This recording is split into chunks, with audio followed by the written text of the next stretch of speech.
Welcome to BFR Radio, a podcast dedicated to all things blood flow restriction training. This podcast is proudly sponsored by the BFR.co, where if you want to buy your own BFR cuffs, access online BFR training programs, increase your own BFR knowledge with the accredited BFR.co course, or you want more information about this type of training, this is your one place to go. And I'm your host, Dr. Chris Gavilio.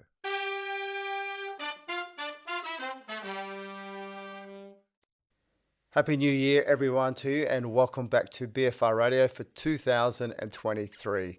It's already been a busy start to the year. I presented recently to Spinal Cords Injuries Australia about the basics of BFR, and it was really great to be able to present about the potential of BFR to assist with those with spinal cord injuries. On previous podcasts, I've actually interviewed strength and conditioning coach Kelly Bean, who spoke about her work with BFR, and in particular with an athlete she works with called Sam Tate.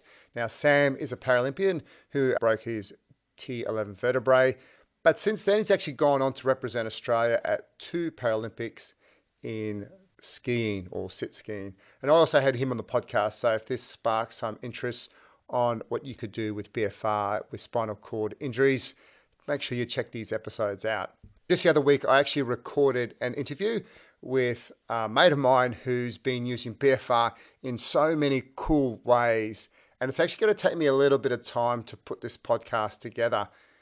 Therefore, I thought that I would follow on the theme from the last episode where I looked at the concept of incorporating BFR with high load lifting, where I reviewed an article called Short-Term Blood Flow Restriction Increases Power Output and Bar Velocity During the Bench Press. This article was of interest to me for a multitude of reasons, partly because I lift with heavy loads with BFR, but also I was putting together an article on BFR and high load strength training. And although the research isn't as deep as a low load BFR strength training, there is some research in this area. And the article that I did can actually be found on sportsmith.co, which, as a side note, also houses an amazing collection of articles, podcasts, and information on all things physical performance and training.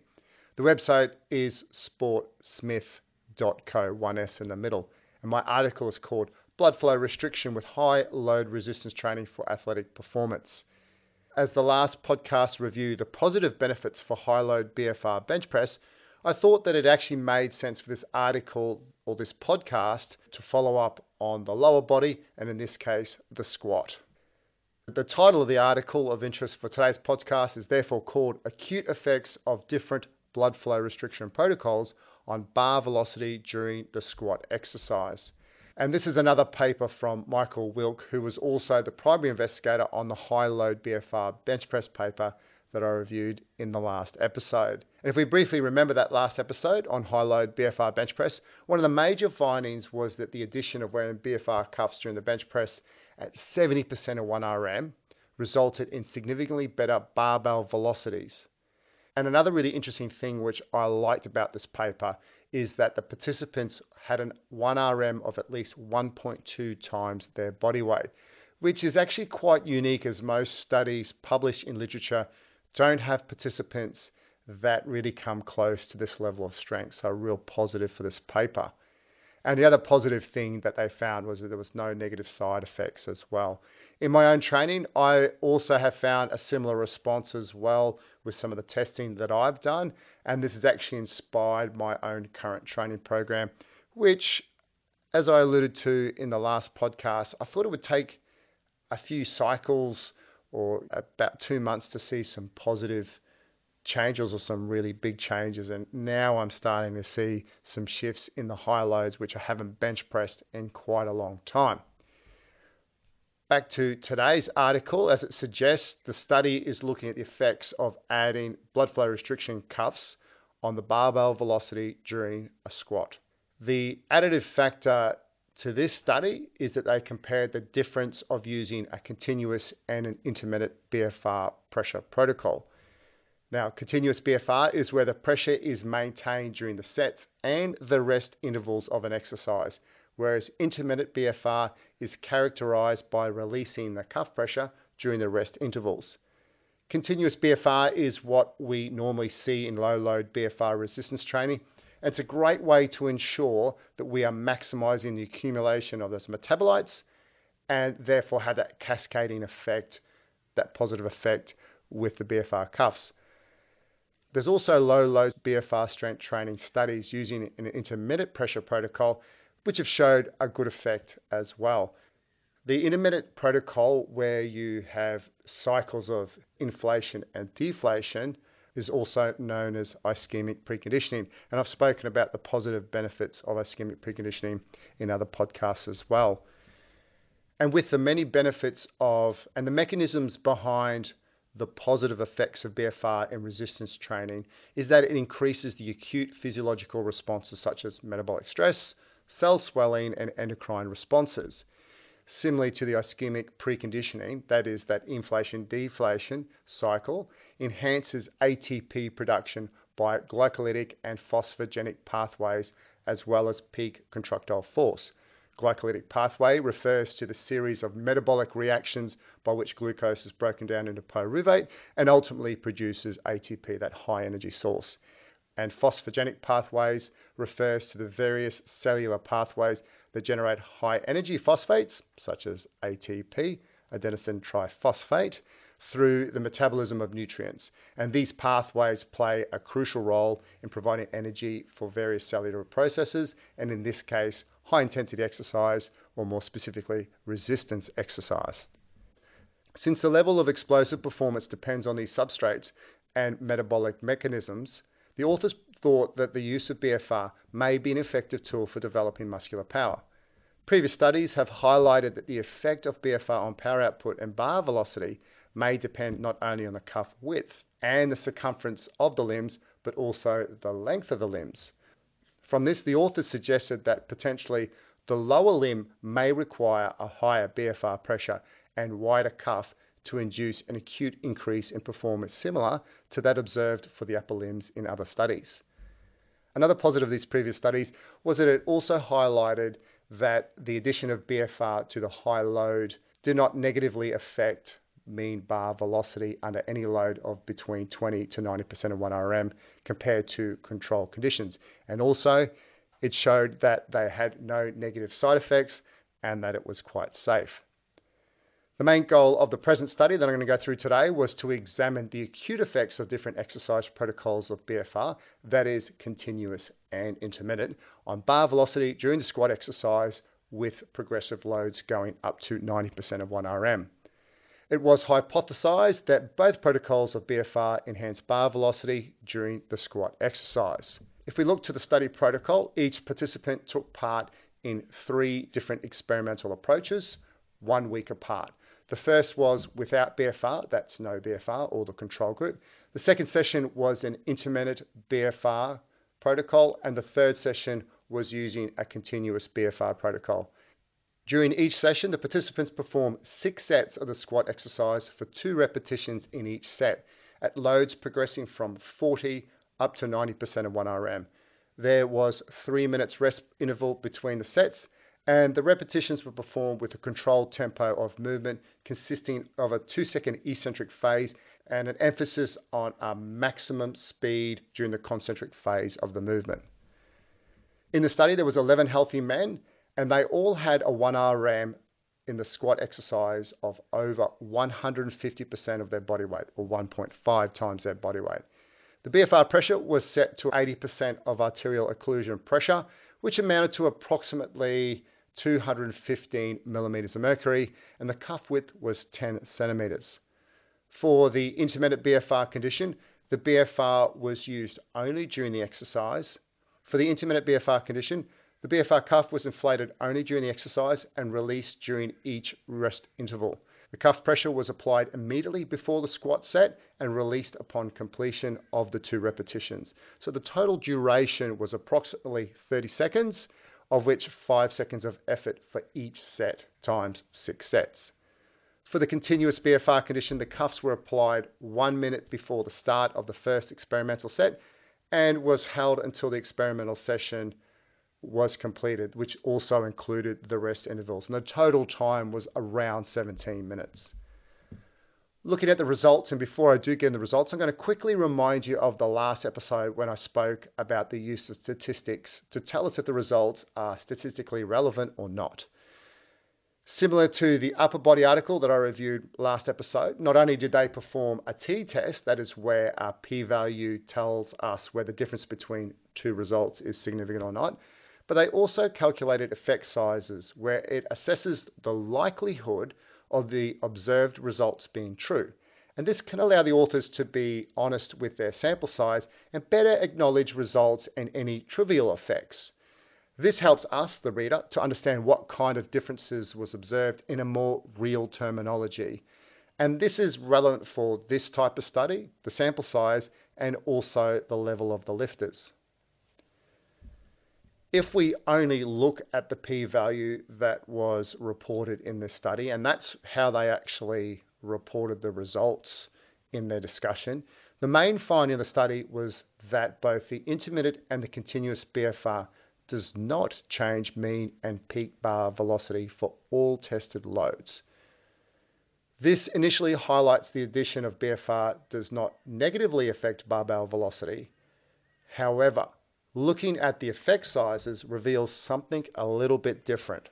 For this, I'm going to focus on average bar velocity because I feel that that's a little bit more reflective of a better measure for the squat exercise. If it was a squat jump, I would be using peak velocity.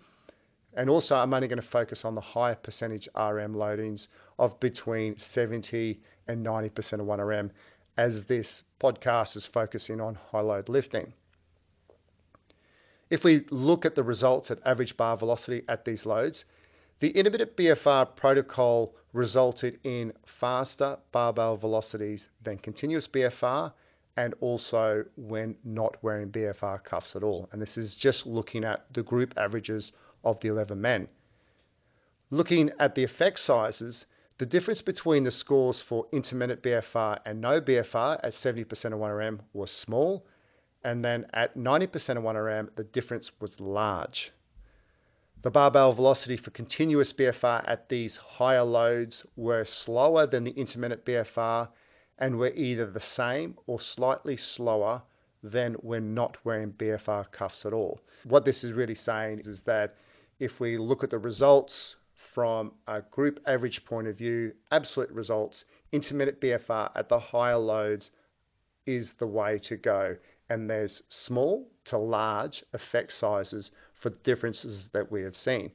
And something which I also highlight in other podcasts and just in studies in general is there's a large individuality in BFR training, and actually in all types of training really.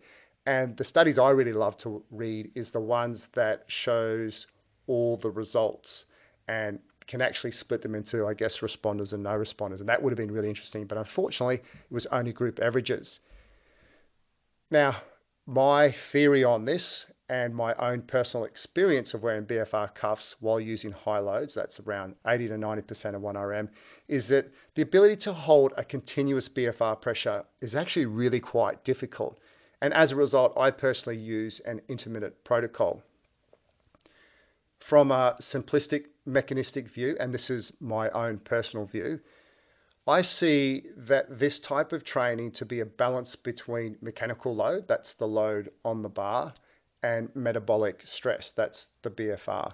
As the mechanical stress is already high, as seen by the 70 to 90% of 1RM, we need to complement this with a relevant and lower metabolic stressor. Hence, the intermittent protocol provides an adequate overall stress that's mechanical plus metabolic on our musculoskeletal system to provide subsequent pathway activation and signaling.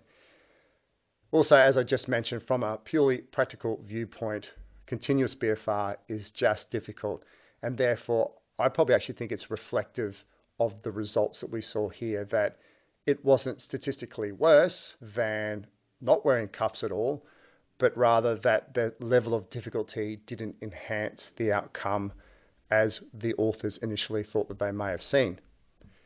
Back to the study, despite the results, continuous BFR did not statistically reduce performance, and both BFR interventions did not produce any negative side effects to the participants as well, another positive.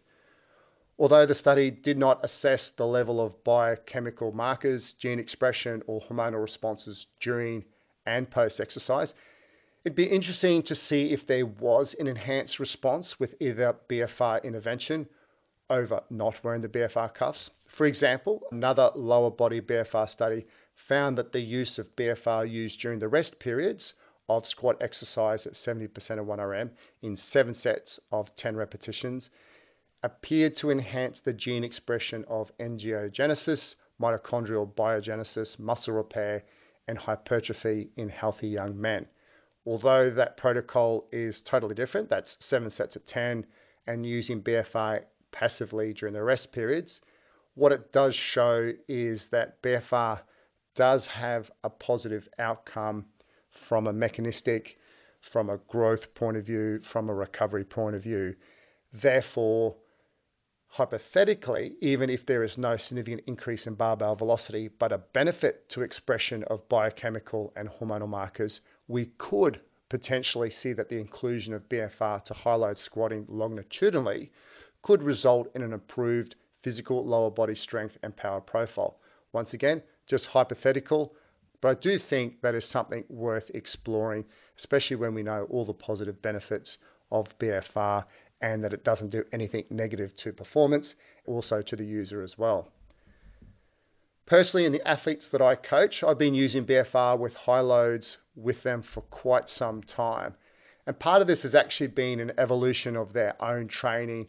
And a lot of these athletes comment when using BFR during the higher loads that they don't feel a decrement in performance or ability to perform or lift the load on the bar. And interestingly, they have subjective comments on a feeling of support or a good connection with the muscles being really activated or switched on. One of the other benefits of this type of training could also be applied for those athletes who may have joint issues. In this scenario, you could program a high percentage RM loading without overstressing the joint. Furthermore, the ability for BFR to reduce joint and tendon pain now gives the athlete to perform pain-free lower body strength exercises that has enough stress. Now that's a combination of mechanical or load and metabolic and BFR. They have enough stress on the system or in the system to actually get some sort of physical performance benefit out of their training. I hope you enjoyed this article and this review. Next episode, as I said, I've got an interview with a friend of mine, but it's actually jam-packed with lots of great practical ways that BFR can benefit you.